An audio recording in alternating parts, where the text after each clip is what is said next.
Hello, everyone, and welcome to this episode of The Chocolate Life Live. I am really, really excited to be here today. One of my favorite people in the world of chocolate in New York City is going to be joining me in just a few minutes, Rhonda Kave, founder of Roni-Sue Chocolate.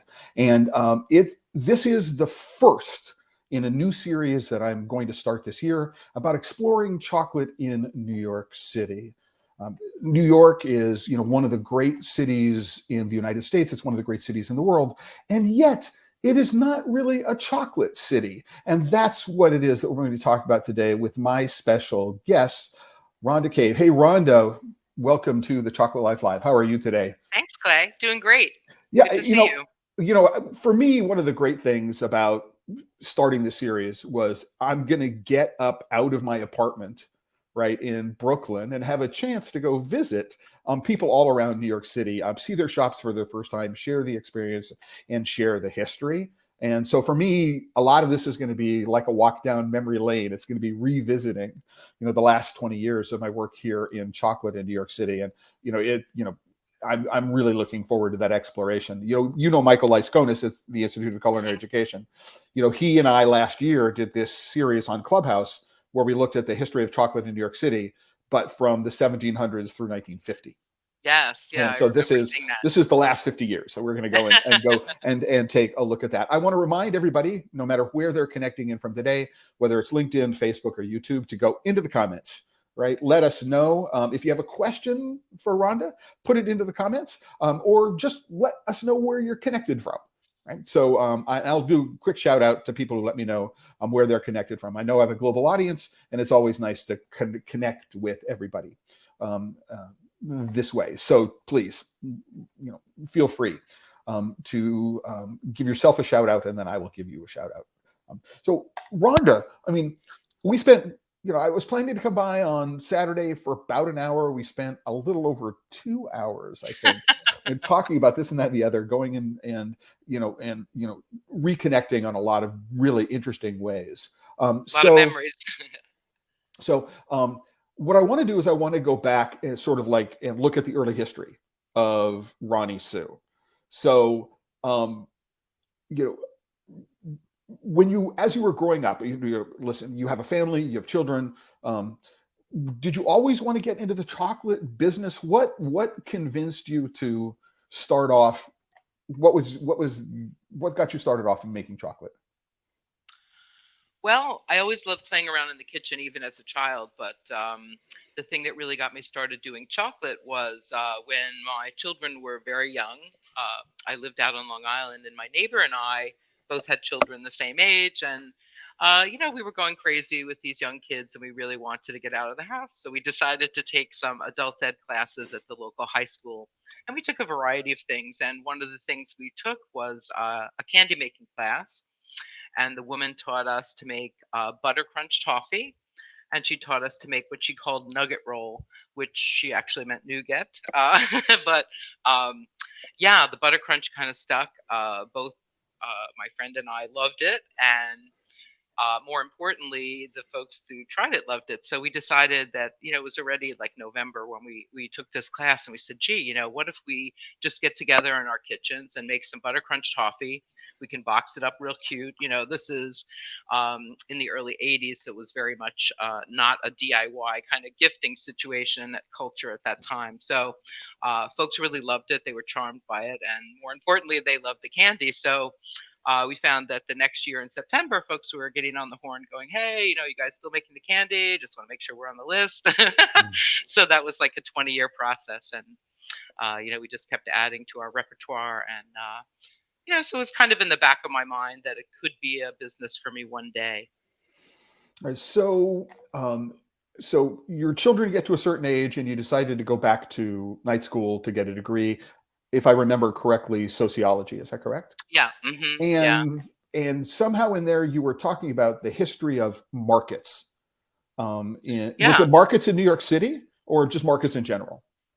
Kind of markets in general, but it was focused on New York City markets. I actually did sort of a participatory anthropological study at the Union Square Green Market. I worked with one of the farmers there the Buffalo guy, and I worked for several weekends with him just to see how he interacted with his customers and what the connection points were, and in the process, I learned a lot about Buffalo, and it was pretty cool. It was a lot of fun. So. It was focused on New York City markets in particular, and the unique opportunity of green markets and farmers markets to potentially connect farmers and neighborhoods with products, that the farmers were growing and that the neighborhood. Well, if I think about the New York City market that got put together, I'm thinking maybe 20s, 30s, 40s, maybe some earlier, but like the Essex Street Market on the Lower East Side, which is where you got your start. But I'm also thinking of the Fiorello LaGuardia Market up on Arthur Avenue.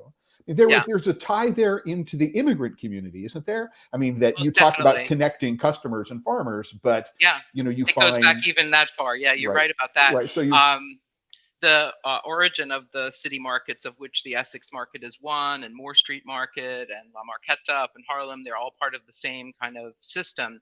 And they were started originally, originally to get on the Lower East Side the push carts off the street. They wanted to get folks inside where there could be a little more hygiene enforced, and also, of course, taxation enforced. So, that was something that was championed by Mayor LaGuardia, and that was the origin of the city markets.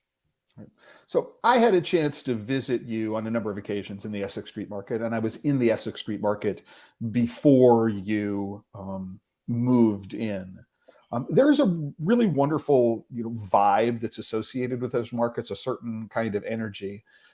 Was that what you were looking for? So you're making butter crunch and other things at home for the holidays. You decide that you're going to move this and make a real business of it. Was Essex Street Market your preferred place to go, or were you looking for a more conventional kind of retail operation at the time? I actually looked at several more conventional retail operations at the time, and I really wasn't looking at the Essex Street Market as a place to start a business, to tell you the truth. I had just heard about it, kind of this mythical, Brigadoon. I kept hearing about the Essex Market. I was like, where is it? Is it outside? Is it inside? Is it every day? Is it just one day a week? I had no idea. And finally, I wanted to come and see it. But it really didn't even occur to me until I stumbled in the front door that, wow, this is exactly the kind of thing I'm looking for. And in fact, I love to travel. And when I travel to foreign countries, this is exactly the kind of thing I seek out. I love to go to the local markets where folks shop. And, for me, that's the greatest joy and the best way to get to know the local culture. So here it was in my own city, No, absolutely. And I have a reputation, not necessarily in a good way, when I go to countries, because the first thing I want to do, right, is like, I want to go visit the famous chocolate stores. So if I'm in Turin, I want to go visit Guido Castagna, and I want to go visit Guido Gobino and all these places. I mean, and understand the history, go find out where the Biccerine was created and all that kind of stuff.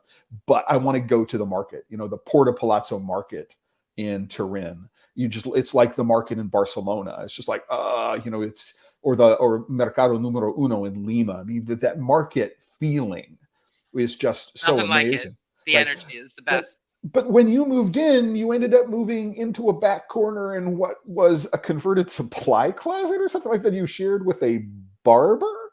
Yeah. Right? Well, we had a wall in between. Okay. I don't want you to think there was hair in the chocolate. Well, okay. Right. You never know.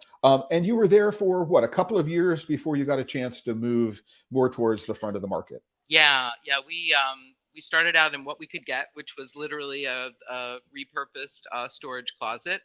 And it was actually charming and a lot of fun. And, we made it as cute as possible. I put in one of those double Dutch doors, that had the swing out. And that was really fun. So anyway, we made it as cute as we could. And in a couple of years, I got the opportunity to upgrade to a larger space in the market in the front. So that was a great opportunity. And then eventually, we needed to have more space than that. Right. So, but the market itself is interesting in the sense that it's almost an open air market. So you're in New York City and there's no air conditioning? right? Well, not really. Maybe some There's very old air very conditioning old air conditioning. that sometimes works and The sometimes not. skylights, so sometimes you have direct sun. I mean, let's say it's from an environmental perspective, it's not ideal for making chocolate. No, it was not. But I think that there's an aspect to this which I think is really fascinating to me, and it's something that, you know, if you're in the audience and you're thinking about opening up a retail chocolate business, to consider is that in the market, right? Number one is there's a lot of foot traffic for other people. Yeah. So there's foot traffic built in. So that's a real good idea, or a real helpful, especially when starting off. Yeah. But there are other people in the market, right, that you can reach out to. Absolutely. Partner with in lots of ways. And so I think the first thing that I ever knew about Roni-Sue in terms of notoriety, right, is pig candy. Oh, yeah. Right. Famous song and story. So for people who don't know what pig candy is, normally, if you're in a barbecue in the Midwest, it is caramelized bacon. So you take bacon and brown sugar and you cook it and it caramelizes, and that's pig candy. Right. But you took it. Right, yeah, we usurped the name, and you took the name and took it to another level.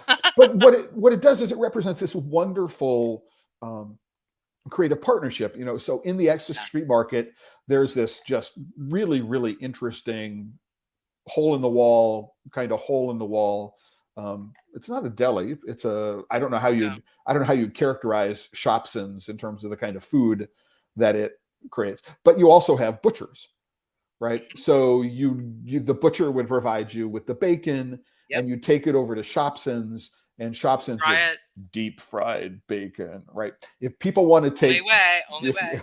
Right. Well, right. And I think the only thing better than bacon deep fried in, you know, regular fryer oil would be bacon deep fried in bacon fat. And the only thing better than bacon deep fried in bacon fat is bacon deep fried in duck fat. That I would like. And then dipped in chocolate. and then dipped in chocolate, pig candy. Yeah. But you've got Formaggio, which is I think the original cheese store in the market, and that was followed by Saxelby cheesemongers. I mean, unfortunately, Anne Saxelby is no longer with us, but she's a real powerhouse in the New York cheese community. Oh, for sure. But there were other things, coffee and tea and other kinds of suppliers. I mean, what are some of the other things that, you know, having like vegetable sellers and fruit sellers and dairy suppliers, you know, what did it mean for you, right, as this very, very small startup business? Well, I suppose no longer really a startup at that point, right? For being in that community and having that community around you on a daily basis, you know, what does that mean for your business?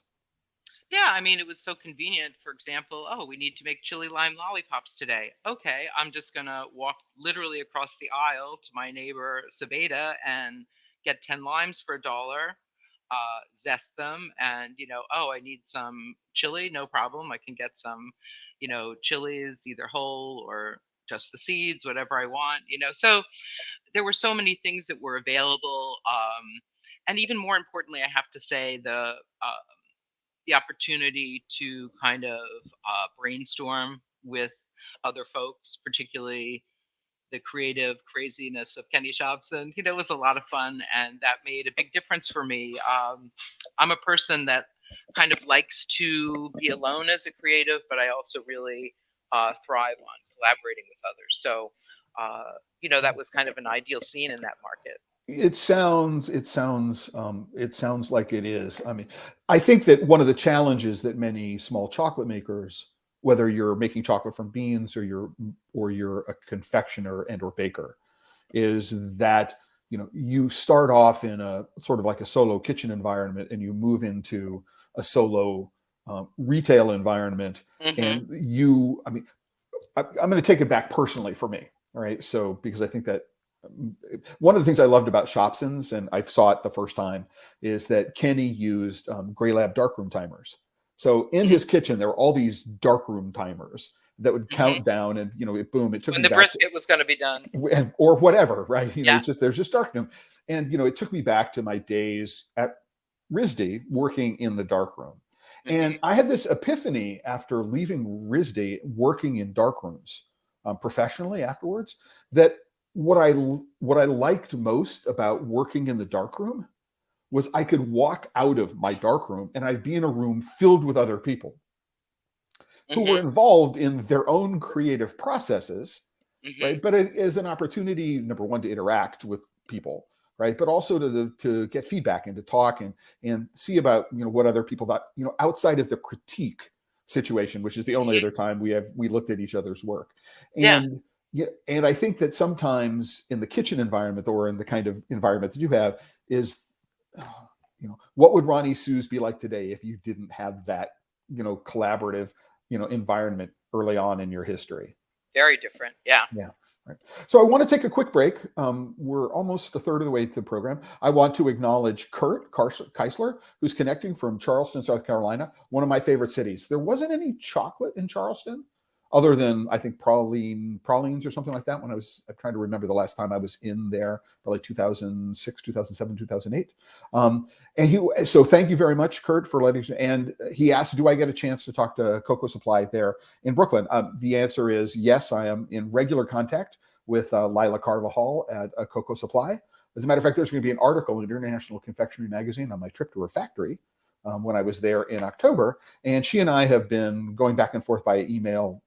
I've been turning people onto her for sources of supply for what it is that they've got. I mean, she's a lovely person. I love the history of the business and I love the history of the family. And so whenever I have an opportunity to recommend her, I do. So just good people, which is, one of the things that I want to talk about, today that I teased at the very beginning. You opened up in the Essex Street Market in 2007. Right. So you've been 15 years. You said the end of October? Yeah. So my book, Discover Chocolate, was published early in October. So in terms of that, we've been around for about the same time. You and I met working with, probably you may have taken a class that I co-taught with Jeff Pizzina. Jeff being one of the co-founders of Cotton Tree Lodge down in Belize, and also one of the co-founders with you, I understand, of Moho Chocolate. That's right. And so, as I was thinking about this, this is about the time you're starting at about the time when the Mass Brothers are becoming very well known. So we have this scene that is coming on. But as I said in the opening, I mean, New York City is one of the great cities in the United States, and certainly one of the great cities in the world. But from a chocolate perspective, it's actually not all that interesting, which is, a disappointing thing to me. I mean, certainly there are some great names that are associated with the history of New York City and chocolate and things like that.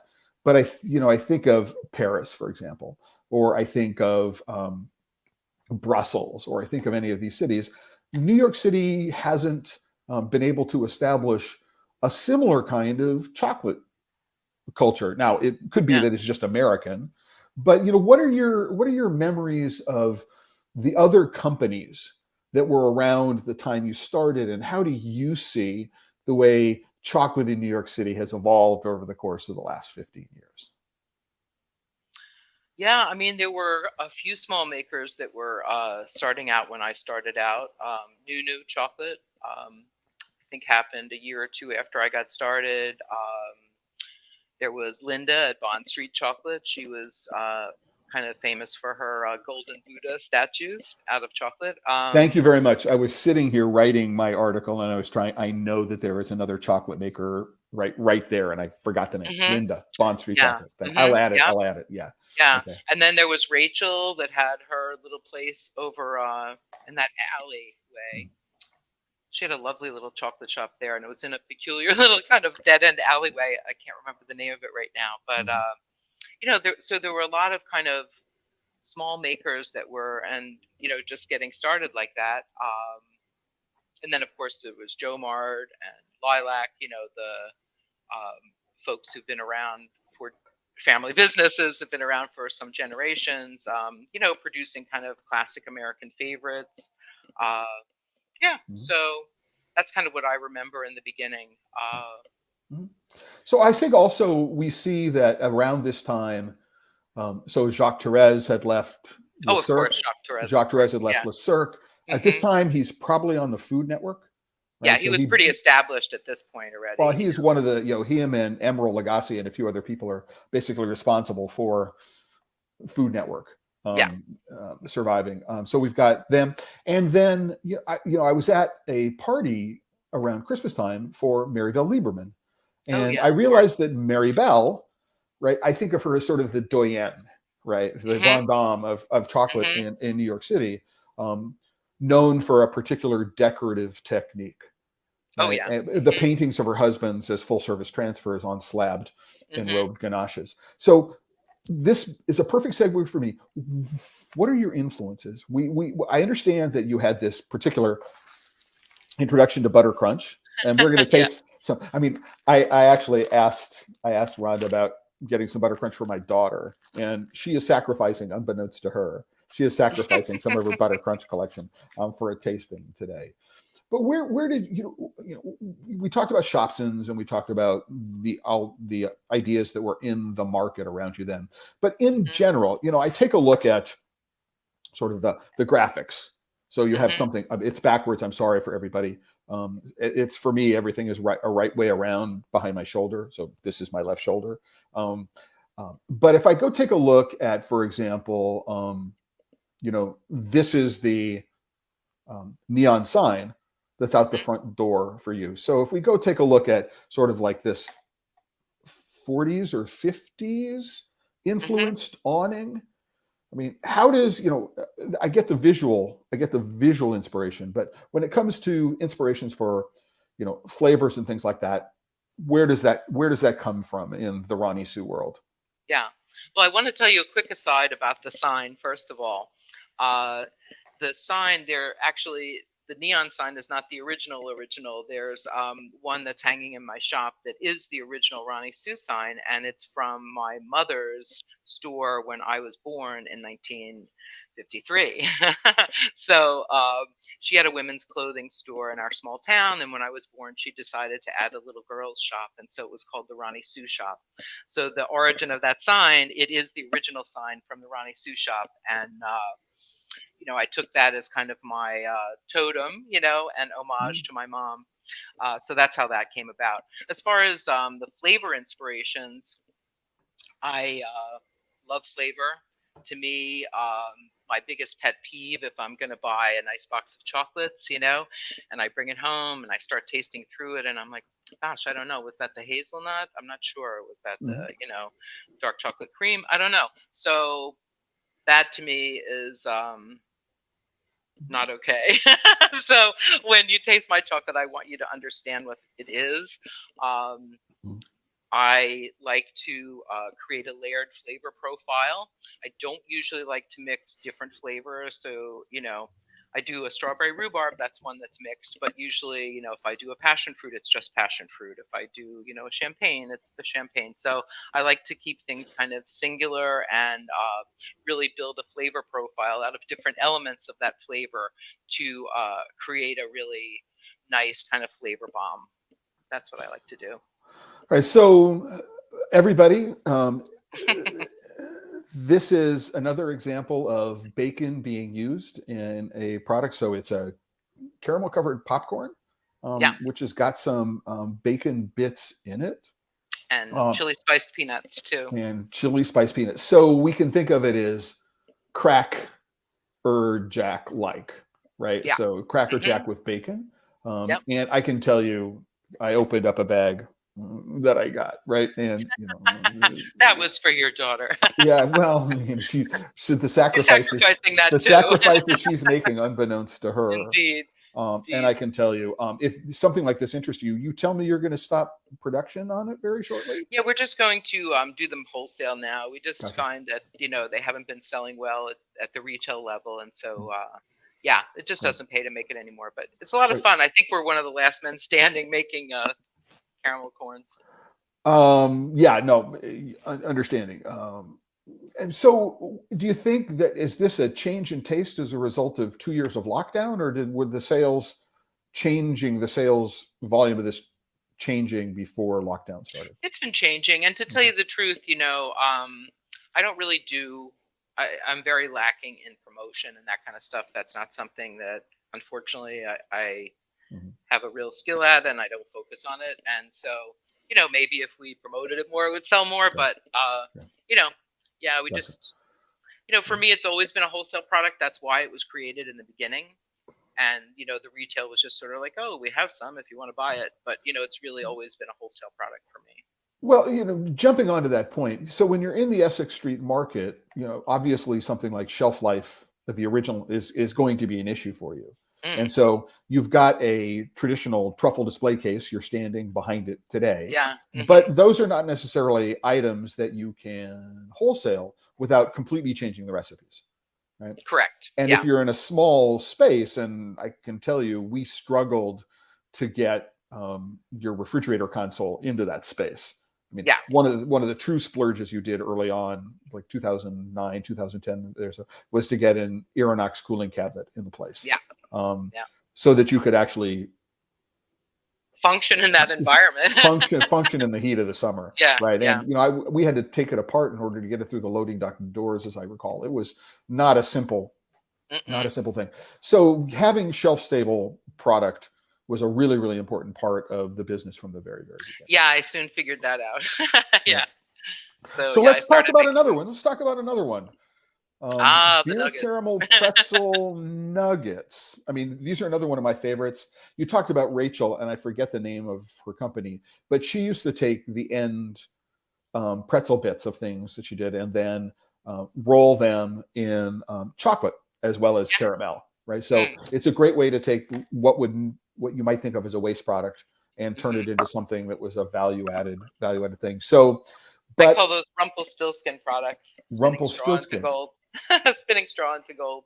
Gotcha. No, that makes an enormous amount of sense. There is another big collaboration in here. I mean, if you're a New York City person and you've ever been to the Union Square Market, there's no way you don't know Martin's Pretzels. And so how did the collaboration with Martin's come about? I mean, because, you know, like in the world of pretzels in New York City, they're sort of not semi-legendary. They are, in fact, legendary. Oh, most definitely. Yeah.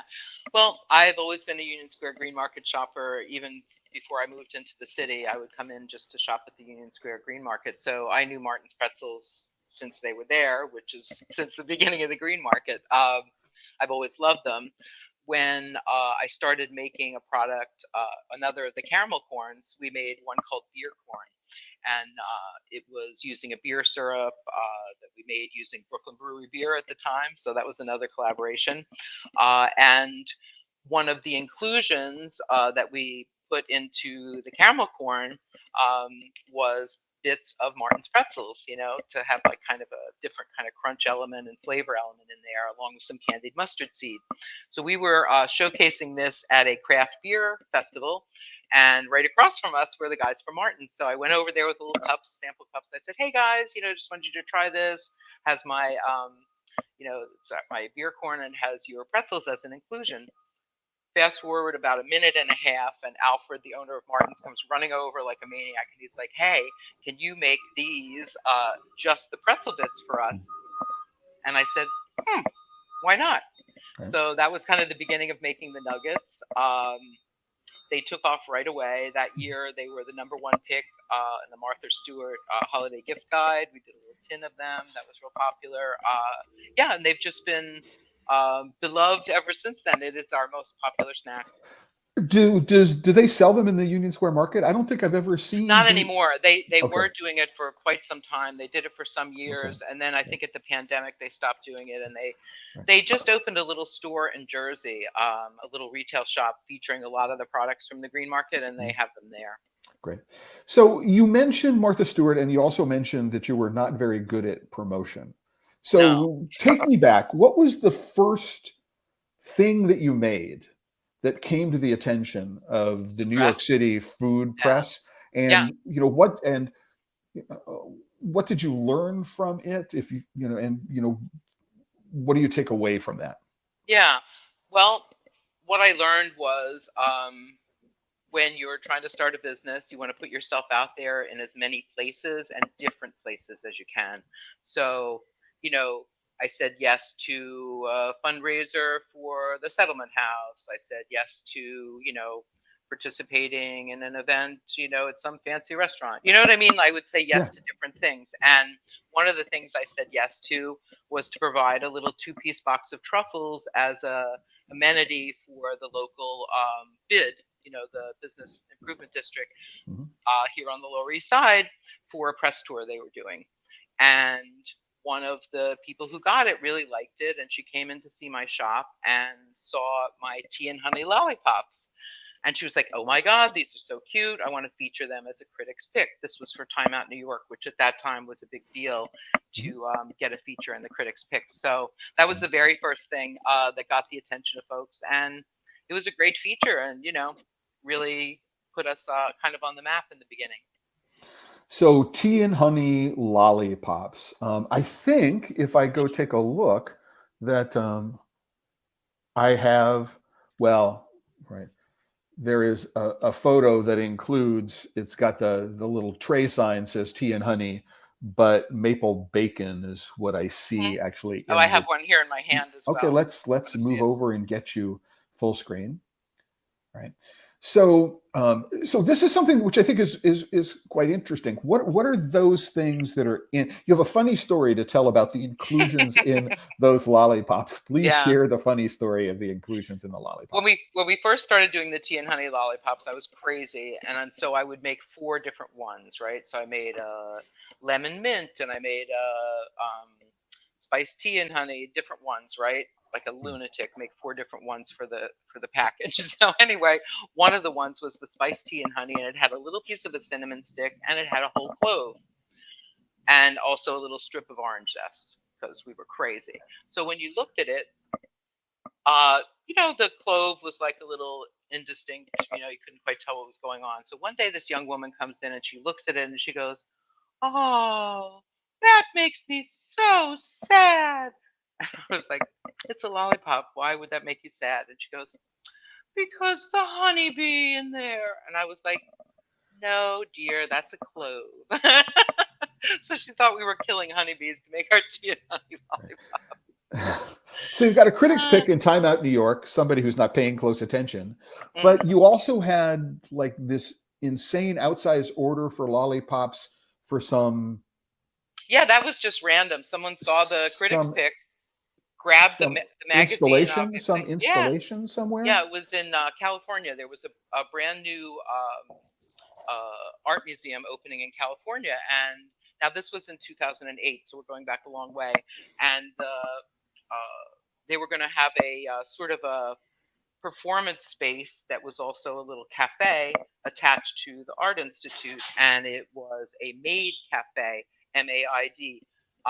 Back in the day in Japan, there were these features of like maid cafes, and they'd be wearing the French maid outfit, and they would serve you and stuff like that. They had hospital ones. It was all like cosplay and role play. So anyway, this maid cafe was going to be opening, and they wanted to have our lollipops as a feature. And so we had a hand pour 1,000 of these lollipops, which is a lot of lollipops. There's only like 6 in a tray. So it was a lot of work, and we got it done. And they sent me a picture of all the little maids holding the lollipops, and they had them kind of lining the pathway down the way to the event. So yeah, crazy. A lot of fun. So I want to do a quick reset to let everybody know you're watching The Chocolate Life Live. Right. Today is the first in a new series I'm going to be rolling out over the course of 2023 about chocolate in New York City, exploring chocolate in New York City. And the first guest in the series is Rhonda Kave, the founder of Roni-Sue Chocolate. If you're out there watching, hey, Rhonda, and you'd like to just let us know where you're connecting from, you can do that. Or if you have a question for either me or Rhonda about anything we're discussing today, please drop it into the comments and we'll be happy to go and respond to you. Obviously, if you just do a quick shout out, we'll get that shout out on the screen. And you'll notice along the bottom, there is a quick like, comment, share, and subscribe. And so please do all of those things. So Rhonda, I suppose one of the questions that doesn't get asked very often, and I think it could get asked more often, is I talked about, flavor influences. So where does inspiration come for a particular kind of thing? But how did you decide then, and how do you decide now about which brands of chocolate that you want to use, right? Understanding for a while that at some point you were using Moho chocolate in some of your products. So this was a chocolate made in Belize. You were part of that company. But how did you make that early on decision about which chocolates, and I assume there was more than one, I don't know, but which chocolates you wanted to use? And has that changed today? Yeah, I think it's always expanding. In the beginning, we had a hope that the Moho chocolate could evolve enough, texture-wise and everything, to really be utilized as a fine couverture. That never really happened. We couldn't really get it to be as refined as we wanted it to be for that purpose. So I never really used it as a couverture. It was just, too thick. It wasn't well made enough for that. But we used it and still make our own house-made chocolate for some of the centers, using the cacao nibs from Belize, because that flavor just has my heart and I really love it. So we still use that to this day for our hot chocolate and for our blackout truffle that we use the house-made chocolate for. So we're still using that. I've used a lot of different chocolates over the years. I like to use the best that I can. I use a fair amount of Valrhona.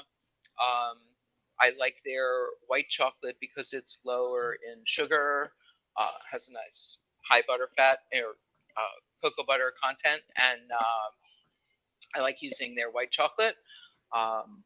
I like their Caribe 66% dark chocolate for my couverture.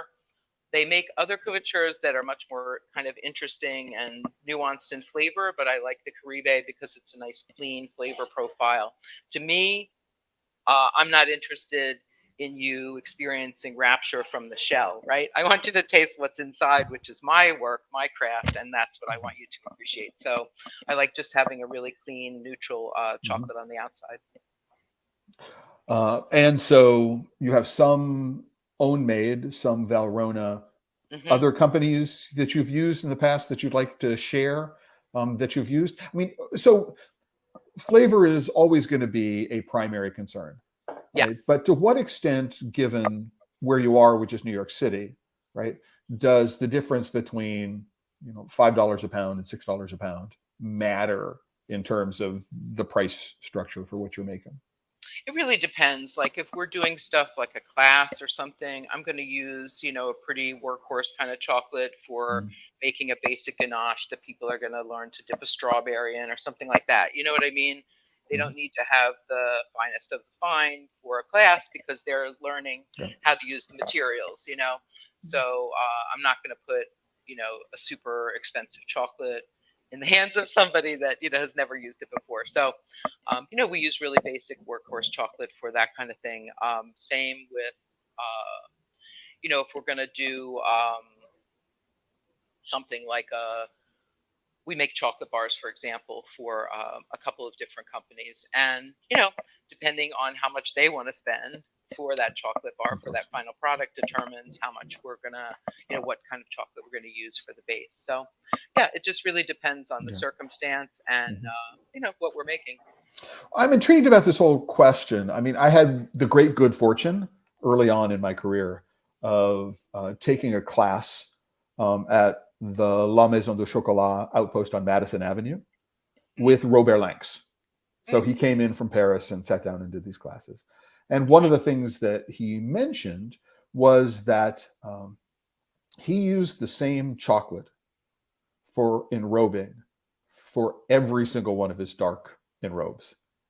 And he used the same chocolate for every single one of his milk enrobes. I mean, so like you, I think, the epiphany that you made. Yeah, that's what I do also, yeah. Right, is that you're looking for a chocolate which is got some character, but doesn't have so much character that what's happening is that no matter what you're doing in the center, you're fighting the chocolate. Yeah, exactly. Right? The exactly chocolate. right.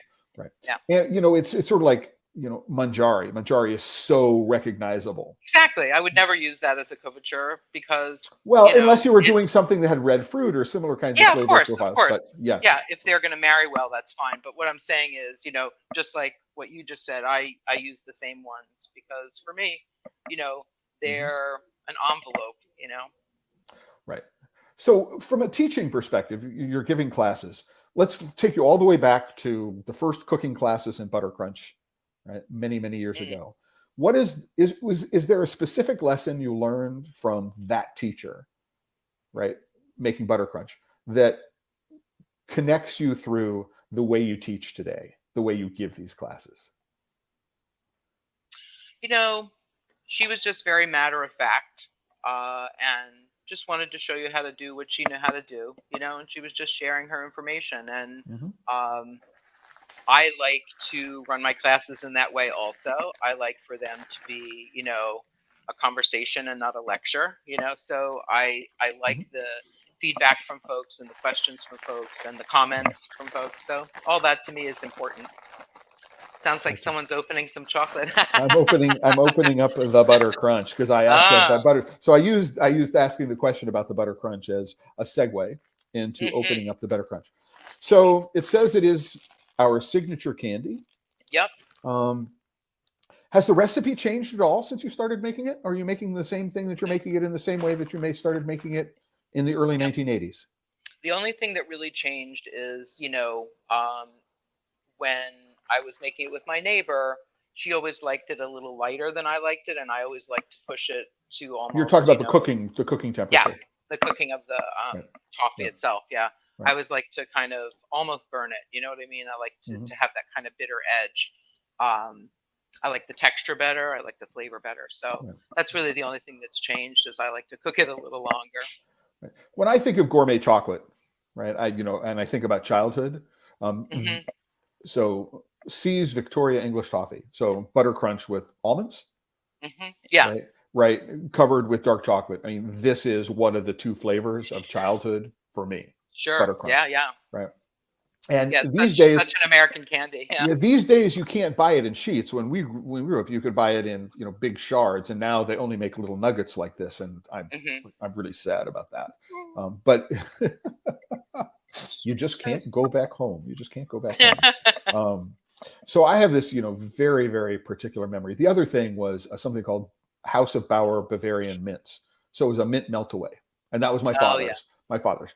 And by the way, I don't know, but have you ever heard of like Supreme or Superior Confections out on Staten Island? No, I haven't. They've been around for a long time. And at some point, they ended up buying the recipe and the name from a company. For the melt away, from the company that used to manufacture them and went out of business. I ran into the company. And unfortunately, the recipe has changed so much that my childhood memory of it is like nothing like it. So, for me, I mean, whenever I see Butter Crunch, it's like I have to try it because it has such strong. Actually, you asked me earlier what was the first thing that got press attention, and to tell you the truth, the very first thing that got the press attention was my Butter Crunch toffee. Back in the day, Josh Ozersky, who you probably remember, was the editor for Grub Street. When Grub Street first came out, and for some reason I know that name since before Grub Street. Yeah, he's a food writer. He's yes. Yeah, okay. But but anyway, he loved my Butter Crunch, and he had tasted it at Borough Food and Drink that was run by Zach Palacio and Jory. So Zach Fatty Crab, right? Yeah. And you have another connection to Fatty Crab. Why, yes, I do. My son Corwin was the opening chef with Zach for the Fatty Crab and he was the executive chef for Fatty Group for some years. And they had their own line of chocolate bars for a while, as I recall. They did indeed. Yeah, they were made by Tumador. Yeah. So another one of these comes. So thinking about what are some New York chocolate brands that are no longer in New York. Right. So Tumador used to be here and moved out to New Jersey. A company called Coppers. Yeah. They were in Brooklyn, right? I think. No, they might have been in Brooklyn, but I think the original factory was in the home of what is now the Torch Club on the NYU campus, just off Washington Square. That's what is ever, but they've moved out to New Jersey. Yeah.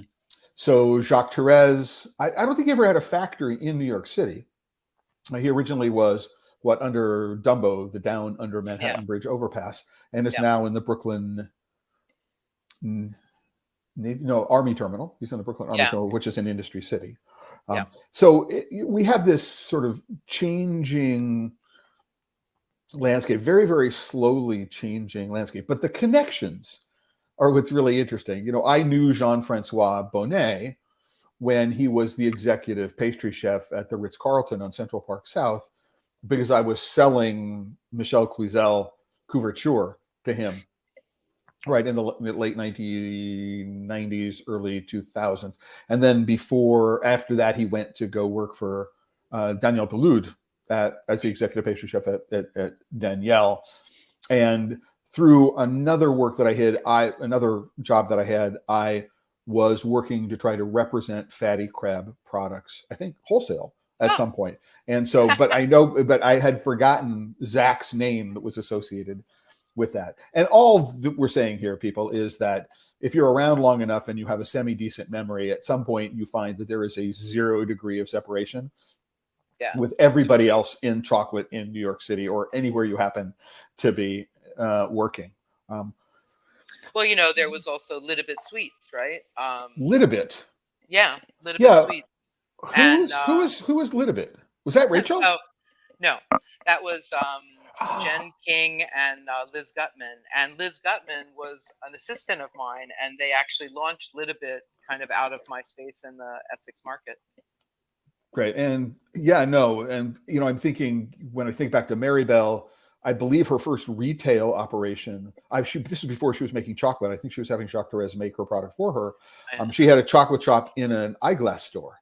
That's it was called Lunette et Chocolat. Yeah. And I personally miss, in the same neighborhood as Linda at Bond Street, so around the corner on East 4th Street. And I went looking for it. I think it's closed down now. Yeah.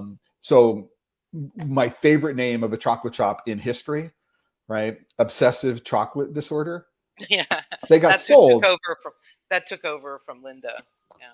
In that same space. And then somebody bought out Sebastian Brecht. That's, from a literary perspective, having that kind of background and connection in history is just really, really quite remarkable. I want to spend the last couple of minutes, if I can, right, Rhonda, eating chocolate. Do you mind? Okay. Please be my guest. So I was there. You have right now, is this for dry January? Yeah. Well, our cocktail collection is our most popular collection of truffles. It always has been. It's the very first one I started with.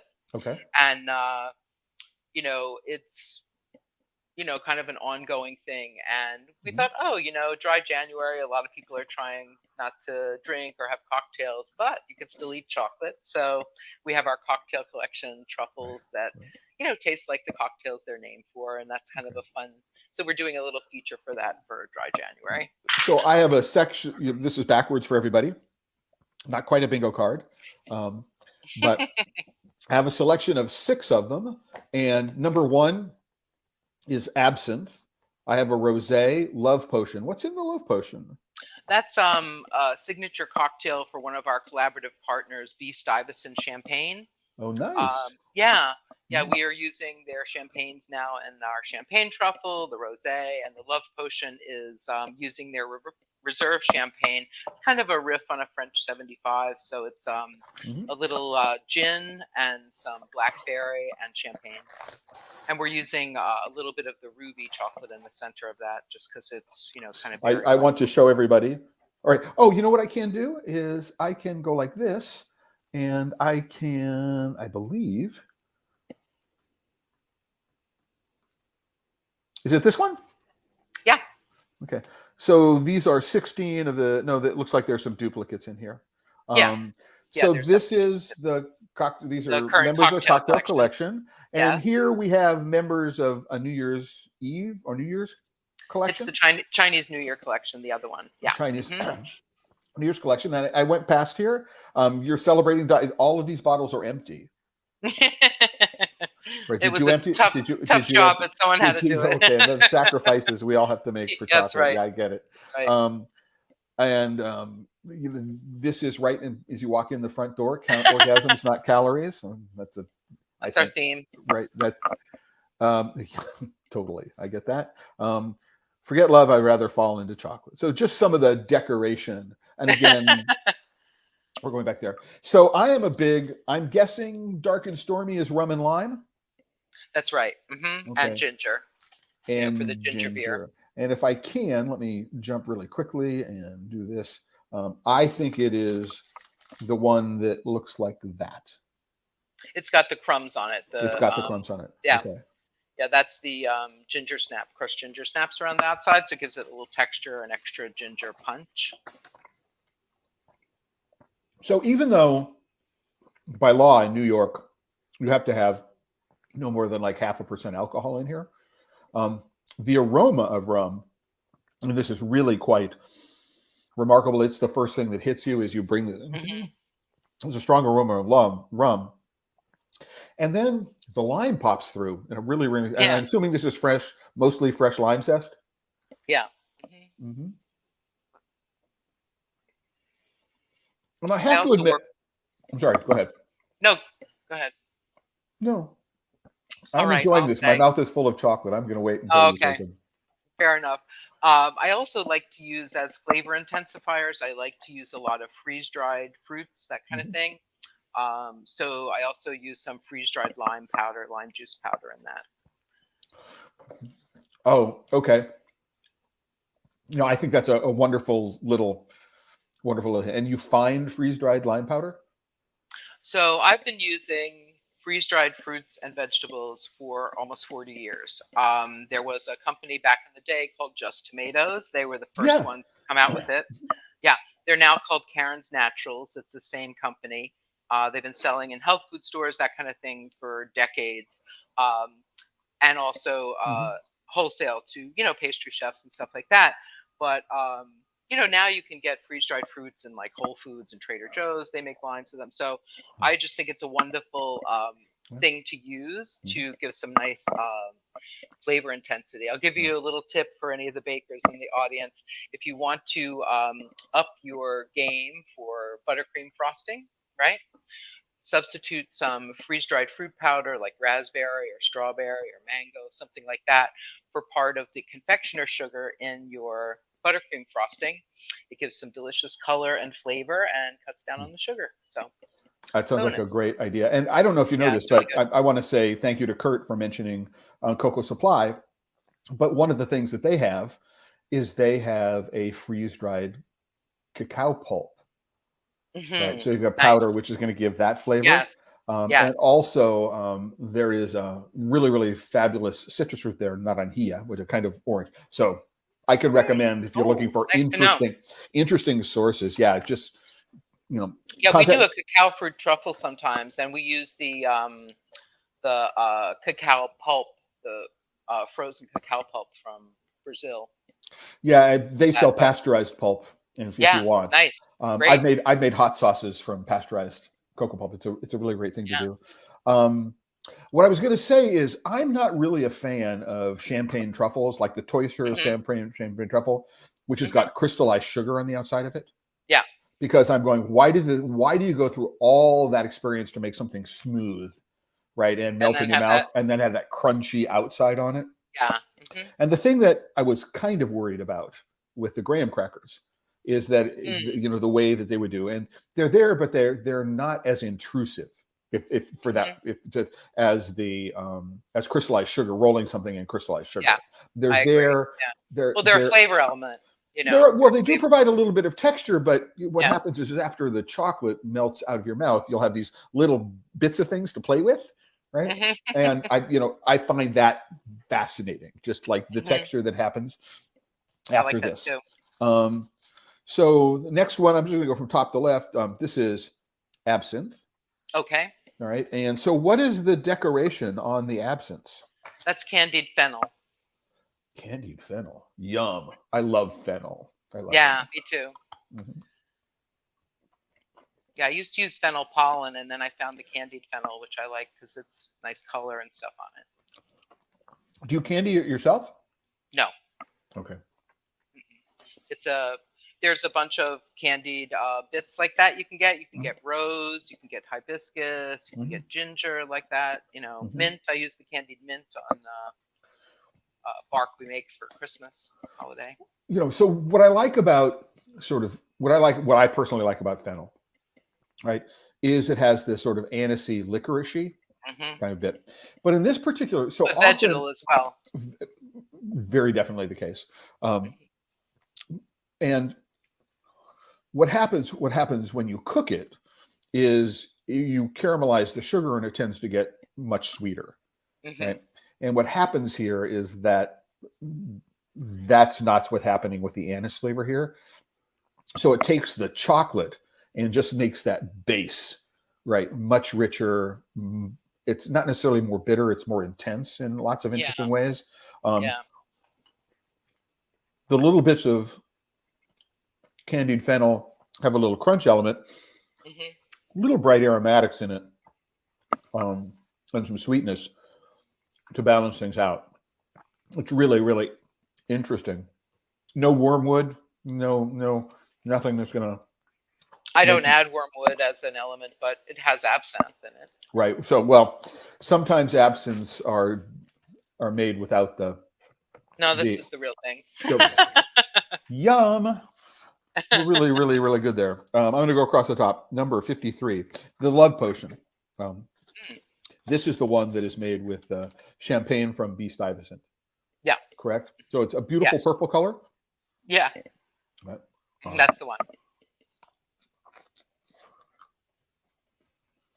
And my guess is this has a shelf life of like 30. Well, it's got alcohol in it, so. But that helps a lot. So everybody who wants to bite this in half, be very, very careful. It's like the champagne equivalent of a fruit gusher. Yeah, it is.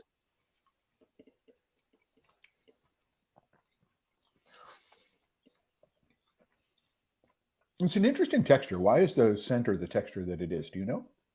Yeah, it's the pectin in the fruit because there's some blackberry in there. Ah, okay. Oh, it interesting. Gives it like a little, So kind of thickens it a little bit. And it gives it this really interesting texture. What I really like is that, number one, it's a surprising piece. You put it in your mouth, and what happens in your mouth is not what you expect, right? No. There's that great, but it does start off with this brilliant fruity hit at the front, which I think is enhanced by the champagne. There's some acidity going on in the champagne. It might be reduced, so there's no. So Christopher Norman, so John Downs, used to make a goat cheese truffle with Prosecco and made to order so that you could actually feel the bubbles of the Prosecco. Nice. And are you cooking down the champagne at all to do this? Half and half. Okay. So that makes some sense. And then there's this wonderful, the chocolate just comes through after all this other fruit flavor disappears, and it's dominant there for a few seconds. And then it gets bright in your nose with the aromatics from the fruit again. I mean, even though that you talk about having simply flavors. I mean, the balance is such that there's complexity over time. Not lots of competing flavors, not lots of competing flavors in your mouth at the same time, which I get. So yummy, yummy, yummy. And it turns out that Love Potion is not one of your standard truffles. It's part of it's handwritten in here. So it's not a standard thing. So really, really, really, really lovely. 25, a Manhattan. Yes.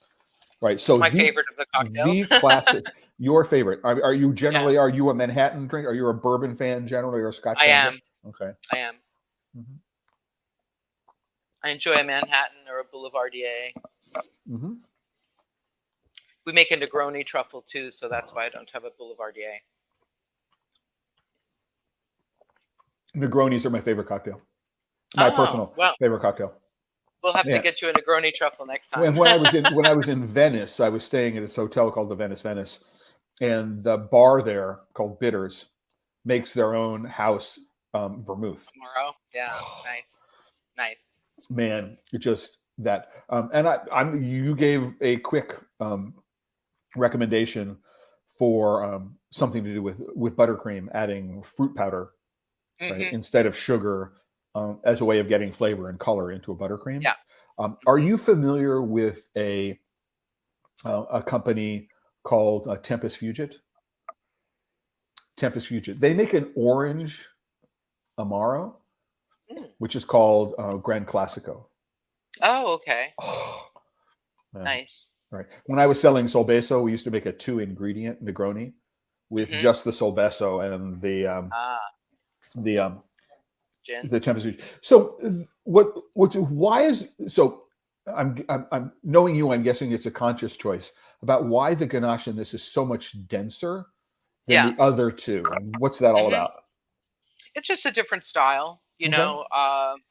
These are ones that we hand roll Mhm. and then pre-coat and then dip.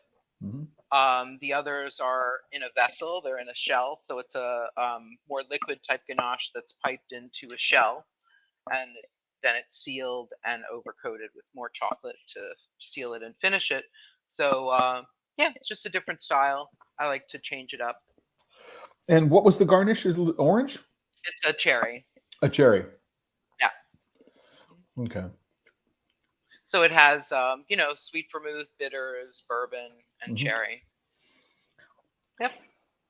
Right. And I haven't had lunch yet, so I'm feeling good, I can tell you. So we got a white chocolate one going on, rosé. Mm-hmm. So rosé being a rosé wine. Yeah. Mm-hmm. Okay. Yeah, that's the And Stuyvesant Rosé Champagne. ooh, rosé. So is it going to be the same? Do I have to worry about it gushing all down my chin like the last one? It's a little soft, but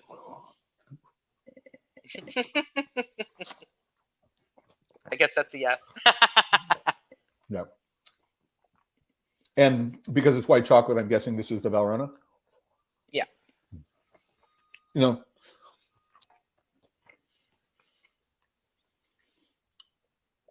so of everything we've had so far, Mm-hmm. this is, I would think, the most delicate Yeah, I would of say. everything we've seen. Mm-hmm. It's probably also the sweetest. Yeah. Of everything, but that's Mm-hmm. because of the white chocolate. Yeah. But I think that the way the champagne is handled in the center, right, brings down the sweetness quite a bit, right? And it's just fun. I mean, again, the whole idea of, you know, a chocolate is a fruit gusher, right? You put it in your mouth, you know, there's this kind of thing. is just a lot of fun. You know, and I'm sitting here, and the thing that I would say about all of these things, I think less so on the Manhattan, but certainly on the other ones we've tasted so far, is that the finish really does linger. Mm-hmm. I mean, you put it in your mouth, and it's not like I don't necessarily want to eat another one right away because I'm having so much fun with what's going on in my mouth that I don't want to. Yeah. Because it is more of a soft kind of liquid ganache, you know, inside. I think it also kind of coats your palate a little bit, and so that keeps the flavor lingering. And well, that would certainly be the case with a white chocolate. You know, it's it's going to be higher fat than the other ones, and you've got the milk fat as opposed to the other things. But I think that the thing which is the key here, if I may. You may. Thank you very much. I appreciate that. I love polite guests. Is the fact that you have the volatile component of the alcohol. Mm-hmm. Right? So what it's doing is it's driving the aromatics into your nose. Yeah, that's in a way that's very, very different from chocolate on its own. You know, I know people who would add, you know, very, very small amounts of vodka, right, into every single one of their ganaches, just as a shelf life extender. Right. Mm-hmm. Yeah, it's a natural preservative. It's a natural preservative. But one of the things it did was it completely changed the way flavor was delivered in the mouth and the way it stayed in your mouth afterwards. Mm-hmm. Yeah. So a trick for people to think of is, how can I, you know, people think about is like these are fabulous, you know, takes on classic cocktails and new cocktails and things like that. But there is a way of incorporating alcohol in a more utilitarian sense, to be considered. That's how we make most of our stuff. You know, it's often an element of the ones that aren't boozy truffles, you know, often have a little bit of an alcohol element as a natural preservative and a flavor element. Gotcha. I'm loving it. And then finally, we have a champagne truffle. So this is another one of the Bee Stuyvesant. Yeah, sure champagne is. truffles. And And this one was just featured in Sever magazine this year for their holiday gift guide. So that was kind of cool. that's fabulous. Yeah. And this one is dusted in luster dust, gold luster dust. It is. It's meant to evoke like the top of the champagne, you know, the foil. And as I say, I'm not a fan of champagne truffles that have crystallized sugar on the outside of them. So I appreciate all the work that goes into hand painting. Brushing these by hand? That's like, or do you rolling them? You're rolling. Okay. We hand jive them. Yeah. Okay. Call it Okay. hand jive. And I'm guessing because it's another champagne, it's going to be as liquid as the other two were. Yeah. Yeah. It's kind of creamy.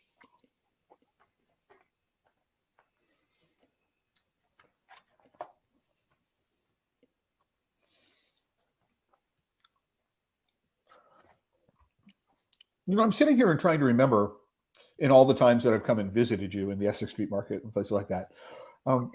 Actually, how many of your truffles that I've actually had? You know, probably not that many. I've had the pig candy, I've had the baked corn, yeah. I've had the beer corn, I've had all these other kinds of things. Yeah, I don't think we've ever really sat and done a big tasting. No, I don't think we have, and you know, I think that's a real shame. It is a shame. It is, you know, it's like sitting here and doing low down, dirty shame. Yeah, a low down, dirty shame. Anyway, I just want to just do a quick shout out from the guys at Encore Coffee in Kansas City, Missouri. Thanks for connecting today, and hope everybody has enjoyed time spent here today with my guest, Rhonda Kave of Roni-Sue Chocolate. They're located in the Lower East Side of Manhattan, on Forsyth Street, just north of Delancey. So you can go down there and think like you're in a Billy Crystal movie, because you can walk down Delancey Street. You can see the Williamsburg Bridge, and you can probably find some pickles on the street or someplace like that. I mean, it's at Orchard Street. And if you've never spent much time in that part of Manhattan, it's worth going and taking the visit. And if you are in that part of the world, Grand Street, right, you decided to go south of Soho, you can hit the Lower East Side and just enjoy everything that Roni-Sue has to share. And if you are interested in some of the last bits of Baycorn, right, that exist go to their website, right? And the link to the website, I'm going to go share really, really quickly. As everybody knows, what I do is I produce a post on the Chocolate Life for every single one of my guests, and every single one of the live streams that I put together. You can click on the Roni-Sue Chocolate banner. You can go down and you can read what it is that I have to say about chocolate in New York City and how this is the first one of these things. And there is a link. You just click on this link and it will take you to the store. You can shop the bestsellers at Roni-Sue Chocolates. Bestsellers, custom favors, all these other kinds of things that you can go enjoy at Roni-Sue. And while you're at the Chocolate Life, please, everybody, take a moment, like, comment, share, subscribe. If you're not a member of the Chocolate Life, you can go and click on the join button and become a member and support the Chocolate Life. Roni, I'm going to give you the next to last remarks from here. Anything you want to share with anybody about, about dry January, making chocolates in New York City for the last 15 some odd years that you want to share with people? Sure. Over the last couple of years, I've really been focusing a lot on chocolate education. And so we do a guided craft chocolate tasting here, featuring a lot of delicious craft chocolates from around the US and the world. I also do a make and take chocolate truffle class. It's a lot of fun. And, if you're in New York City, if you're a CEO of a company or HR representative and you're looking for a fun, team building activity, we love doing that sort of thing for groups. So we do both live and virtual. And we even do hybrid classes where you can have a team here and some of your remote folks joining. So, and for people who are unaware of one of the hidden treasures of New York City, not available all parts of the city, but back gardens. Yeah. And they have a really, really nice back garden at Roni-Sue. Yeah, we offer it as an event space. Offers an event space. I've had a couple of potlucks. You usually have a potluck in November. So I've been a regular visitor back there. And just I hope, if nothing else that you've gotten from today watching this, whether you're watching live or whether you're going to be watching afterwards, is just how convivial a host you have when you go and visit Rhonda at Roni-Sue Chocolates. And before I sign off, I want to do a final quick shout out to Ari Salomon, who's saying, thanks for the info. Ari, thanks for joining us today. I appreciate your giving a shout out. And with that, as I end every single one of these live streams, I want to say to everybody, if you're working with chocolate and you're not having fun, you are doing it wrong. Right. And with that, everybody, ciao. Thank you very, very much, Wanda. It's been a real special pleasure for me. Ciao, everyone. And we'll be back. We'll be back later.